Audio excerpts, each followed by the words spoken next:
Let's talk a little bit about what's next. We see Scott Hudson backstage with the 3 Live crew, and BG James is promising to take the Canadians back to school. Scott Hall's here in a white tracksuit. This is a crazy look. It's written here. Scott Hall, whose dye job puts Bischoffs to shame, says Big Sexy won't be here tonight. We've got 3 Live crew here, Conan and BG James, taking on Team Canada. That's Eric Young and Bobby Roode alongside Coach Scott D'Amore. The 3 Live crew are going to win the NWA tag team titles. BG's doing his rap from 1998 to get a start here, and the crowd seems to be into it. The live crowds just love three Live crew. I mean, I know that at times the internet wrestling journalists, they were pretty critical of BG James and the 3 Live crew, but when they came through the curtain, I didn't hear any criticism. They were over with the fans there, right? You know, and I kind of look back, and we've had this discussion. We had it during the time. You know, if we were a touring property, the 3 Live crew, I don't think there would be a night that you, A, wouldn't have them on the show, and B, that they wouldn't be just at the, because they could, their charisma with the live crowd is what kind of took them to a different level. The studio component, it didn't know, you know, the studio may lean more into the action and the wrestling and everything that goes with that. But yeah, I love, I don't even want to call it gimmick. Those 3 guys together, I thought had a great chemistry. Next up, we've got a promo from Raven where he's going to cut a promo saying something along the lines of being crazy is the only thing that's kept me from going insane. I think he borrowed that from Waylon Jennings. Mm-hmm. He's saying that due to the lack of food, water, and light busted out, he did a little poem. Monty Brown, Abyss, welcome to the age of apocalypse. I'm in a game of fools without no rules. Monsters ball. They'll take the fall. I drop the bait. I decide their fate. Dropping the bomb. Intellectual Vietnam. Hardcore to the bone. My home is your home. Welcome to the Terror Dome. Jeff, what's your favorite poem in wrestling? Oh, don't quit. I don't know. I'd forgotten Raven kind of threw that on us. So he did that in the pre-tape. I'm trying to think. Yeah. I don't know. What's your favorite point, Kami? I just think it's hilarious that Raven's dusting that off. Yeah. Andrew Dice Clay, one of the best Twitter followers around, or Twitter follows around, says, first TNA shirt I owned was a 3 Live crew one, a classic case of the sheets not getting it and the fans loving it. I mean, listen, that was kind of it. We're also going to see another commercial for Russo, and then the bagpipes start. We think we're going to get Piper's Pit, but instead it's really just Piper in the middle of the ring with a large picnic cloth. Yeah. It's written here in the Observer, or the Figure 4 rather. Even Johnny Fairplay got a nice plant. This promo here is where he's introducing a real legend. I'm talking about Piper. And he says, the man who put the X in the X division before there even was one, Jimmy Snuka. Lots of criticism here that this is inconsistent rambling for 20 minutes. Eventually, we see Kid Cash interrupt the segment, and he's going to let Snuka know he couldn't carry my jockstrap. Love that. Cash is going to swing at Snuka. Superfly is going to block it. Give Cash a chop off the ropes.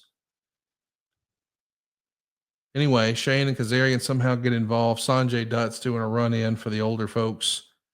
And we see Cash and Dutt mixing it up here. As you might imagine, there is a coconut spot. It's a pay-per-view. It's total nonstop action. And we've got a talking segment with forever. Yeah. He went forever. I remember correctly, the old man and Bob Ryder were not real happy.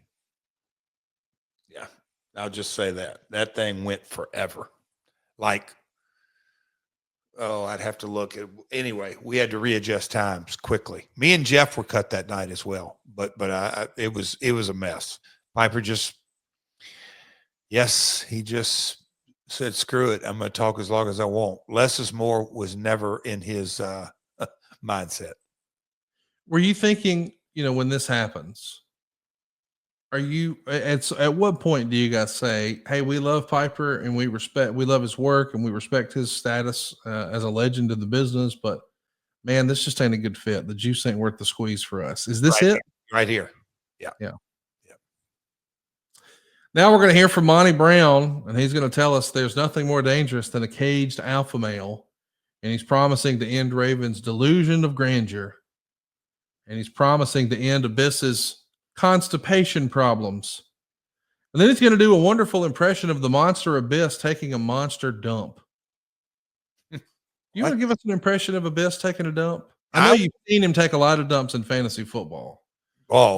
Weekly. I'd rather Silva give us like a 2-finger sniff and then. Oh God, let's not do that. We see a promo for the next TNA pay-per-view. That's important here. Then we get a Trinity video. And now it's Trinity's open challenge. It's Trinity versus Vince Russo's surprise opponent. And Trinity's accompanied by NYC's very own Swinger and Disco. Disco, if you remember, was fired a few months ago, but he's out here doing his best Chuck Palumbo. And Trinity is going to proclaim herself the undisputed Italian goddess of wrestling. And here comes Jackie out of the crowd. Not Miss Jackie, but the pretty mean sister and former troubleshooting referee Jackie. And TNA is going to mention that Jackie won the cruiserweight title a few months ago.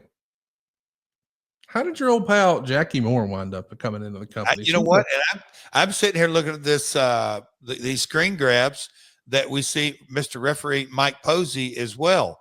Andrew Thomas earlier, who now is a big part of AEW, but Jackie Moore. Look at Jimmy Suzuki taking photos at ringside, Conrad, as well. But Jackie, I guess, available and filled out the slot.